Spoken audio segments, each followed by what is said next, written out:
This is my daughter who. Well, she's between jobs, my father said to a table full of investors, his voice carrying that particular combination of pity and embarrassment that had become familiar over the past 3 years. Everyone nodded sympathetically. But then the investor sitting directly across from me leaned forward, his expression shifting to confusion. And he said the words that would make my father's entire world collapse. Wait. Isn't this the woman who built NextTech into a $1.3 billion operation? My father's face went white. My name is Catherine Winters. I'm 32 years old. And I own a software company that my father has been desperately trying to acquire for the past 18 months.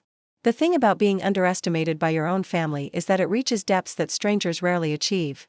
Strangers can be cruel, but they're at least honest about it. Family cruelty comes disguised as concern. It comes wrapped in the language of love. My father, David Winters, had been a successful businessman in his own right. Retail was his domain. He'd built a chain of specialty stores across the Midwest that had performed exceptionally well during the 80s and 90s. But the world had changed around him. Technology had transformed how people shopped. And my father, despite his success in one era, had not adapted his thinking to the new era. He'd invested in various tech companies over the years, always trying to catch lightning in a bottle. But he'd never truly understood the industry. He didn't understand that success in tech wasn't about being first. It was about being right. It was about solving problems that mattered. And then his daughter, me, had done something he couldn't quite grasp. I'd built a software company from nothing, and it had become valuable. Not through inheritance. Not through his connections. But through my own vision and execution. And instead of celebrating it, he'd spent 3 years telling everyone I'd failed. It had started subtly. I'd left my job as a senior software engineer at a major tech firm to start NextTech with 2 co-founders. We were bootstrapped, no venture funding, no angel investors, just 3 people who believed we could build something better than what existed. The first year, we made almost no money. We worked out of a basement in San Francisco, rotating shifts to keep the office open 24 hours a day. We lived on personal savings and ramen noodles. It was absolutely brutal, the kind of grueling that only startup founders understand. Days blended together. We coded, we debugged, we tested, we coded again. My father had called me during that first year. Catherine, he'd said with that tone he used when he was trying to deliver difficult truths. I think you should reconsider this. It's not working. You could go back to your old job. You could have security. It's working, I'd told him. We just need time. Time and money, he'd said. Which you don't have. By year 2, we'd started gaining traction. The software we'd built solved a genuine problem in supply chain management. Companies started using it. They started paying for it. Our revenue grew from nothing to $500,000. I'd called my father to tell him. I thought he'd be proud. That's nice, he'd said. But that's not sustainable. You're burning through your personal savings. You're 30 years old. You should be thinking about stability. About a family. About a future. I am, I'd said. I'm building a future. No, he'd said, you're gambling. There's a difference. By year 3, NextTech was doing $50 million in annual revenue. We'd expanded to 10 employees. We'd opened an office in San Francisco. We'd been approached by venture capital firms interested in funding us. We'd turned them all down because we didn't want to dilute our vision. I didn't tell my father about any of this. I'd learned by then that sharing my accomplishments with him was just an exercise in having them diminished. Instead, I watched from a distance as he became increasingly frustrated with his own business. Retail was dying. He wasn't adapting. He was losing money. And he was looking for something, anything, that might remind him of the success he'd once known. Enter NextTech.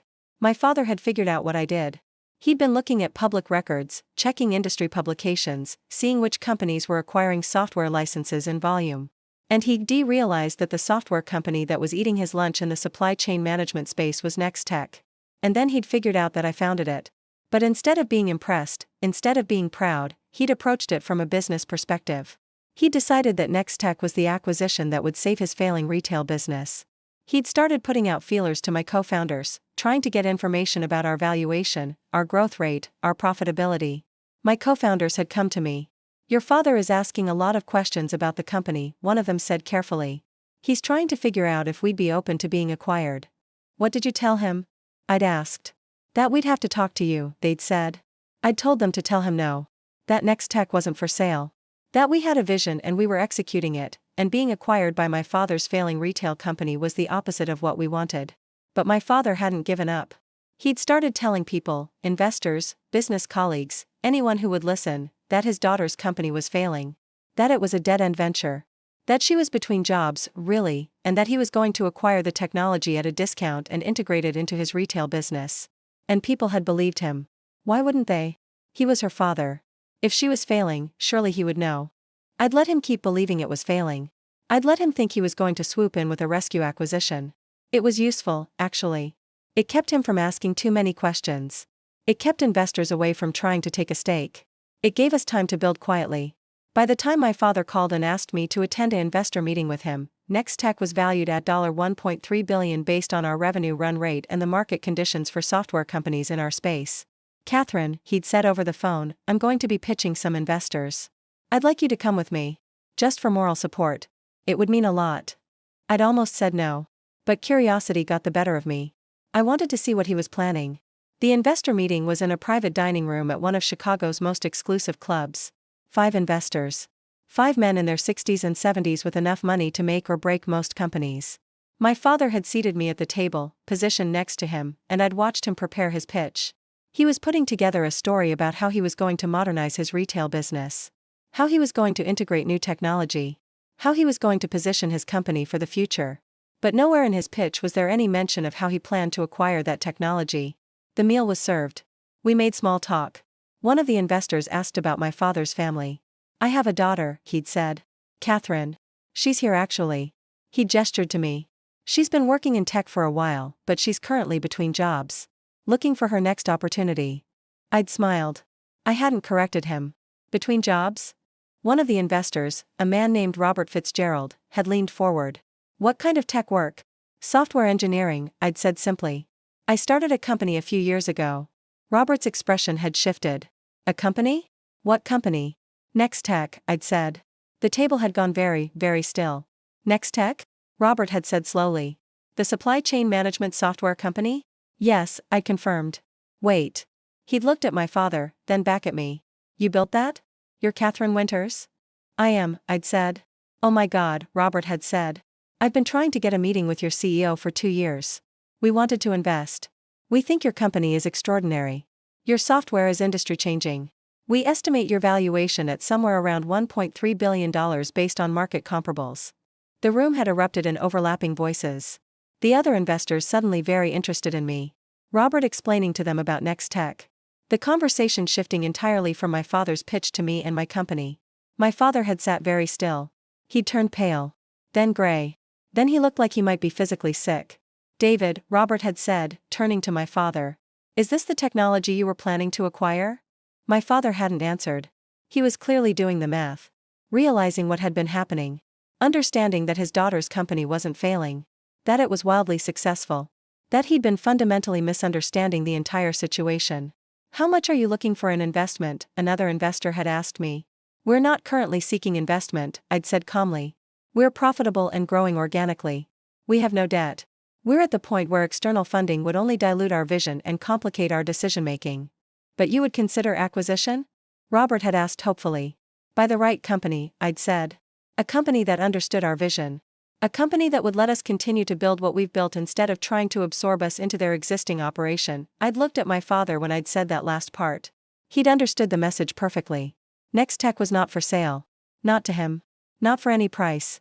The rest of the dinner had been excruciating for my father. The investors had directed almost all of their attention to me. They'd asked about our product. Our market. Our growth strategy. Our customer acquisition cost. Our customer lifetime value. I'd answered every question honestly and thoroughly. I'd shown them metrics. I'd explained our vision. I'd talked about the problems we were solving. And with every answer, my father had slumped further in his chair. By the end of dinner, 3 of the investors had asked if they could schedule follow-up calls with me. They wanted to understand more about NextTech. They wanted to explore partnership opportunities. One of them mentioned that he had a portfolio company that might benefit from strategic integration with our technology. We'd left the restaurant, and my father had walked with me to my car. Catherine, he'd said quietly. I didn't know. I thought you'd failed. I know you did, I'd said. You made sure everyone knew you thought that. I was trying to help, he'd said. I thought if you were struggling, you'd come to me and I could rescue you. You were trying to acquire my company for a fraction of its value, I'd corrected. Let's not pretend this was about rescuing me. This was about business. It's just that you fundamentally miscalculated. Your mother wanted me to call you, he'd said. 3 years ago, when you started. She wanted to tell you she was proud. I told her to wait. I told her that you needed to either succeed or fail on your own. That your mother's pride wouldn't matter if the company failed. And what does it matter now? I'd asked. That the company succeeded? Do you feel proud now? My father had looked at me for a long moment. Yes, he'd said finally. I feel incredibly proud. But I also feel like I've wasted 3 years being proud of the wrong narrative. You have, I'd agreed. Can I tell people, he'd asked.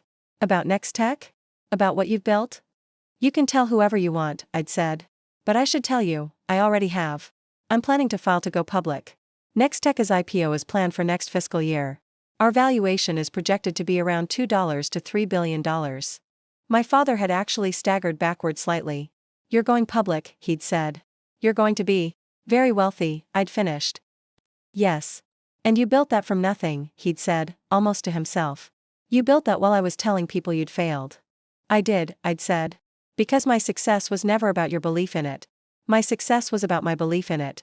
About my vision and my execution and my refusal to listen to people who didn't understand what I was building. We'd stood there for a moment in the parking garage. I'm sorry, my father had said. For not believing in you. For telling people you'd failed. For trying to acquire your company as if you were some kind of business problem to be solved. I know, I'd said. And I appreciate the apology.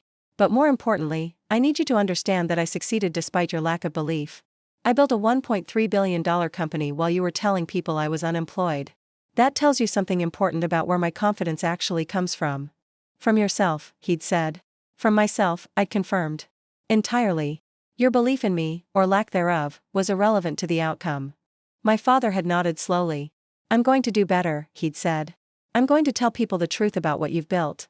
And I'm going to be proud of you publicly, not just when I realize you've succeeded.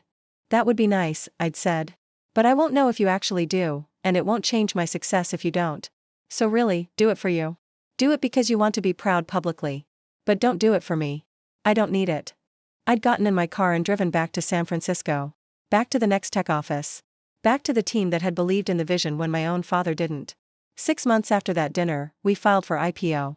The process was exhausting: due diligence, SEC filings, roadshows with institutional investors. But it was worth it. The underwriters valued NextTech at $2.8 billion on the IPO filing. By the time the company actually went public and hit the trading floor, we were trading at a market capitalization of $3.2 billion. My personal stake in the company, 42% as co-founder and CEO, was now worth approximately $1.3 billion. The same valuation my father had desperately been trying to acquire for a fraction of that price when he thought the company was failing. My father had called me after the IPO announcement. I saw the news, he'd said. Congratulations. I'm very proud of you. Thank you, I'd said. But I should tell you that pride doesn't change anything for me. I built this with or without it. I know, he'd said. I'm beginning to understand that. The pride is for me. Because I'm your father, and my daughter built something extraordinary. That's worth being proud of. That was the most honest thing he'd said to me in years. I'm sitting in my San Francisco office now, overlooking the bay. The NextTech logo is on the building. My name is on the door. Not Chief Executive Officer. Just my name. Because I've never needed titles to validate what I've accomplished. I think about that dinner. About my father introducing me to investors as unemployed. About Robert Fitzgerald's confusion and then realization. About the moment my father understood that he'd been wrong about me. But mostly I think about the 3 years before that. The years when nobody believed in what I was building. The years when my own father was telling people I'd failed. And I realize that those years were essential. Not because they ended in vindication, that's nice, but it's not the point. They were essential because they forced me to believe in myself. Completely. Without any external validation. Without any parental support. I built a $3.2 billion company because I had no other choice. Because my success was never going to come from convincing my father or anyone else. It was only ever going to come from myself. That's the real achievement. Not the IPO. Not the valuation. Not the wealth. The real achievement is that I learned to trust myself so completely that other people's disbelief became irrelevant. My father had told investors I was unemployed. The company he desperately wanted to acquire, the acquisition that would have saved his failing business, was now publicly traded at a valuation of $3.2 billion. And I hadn't needed him to believe in me to get here. I just needed to believe in myself. And that belief was the most valuable thing I've ever built.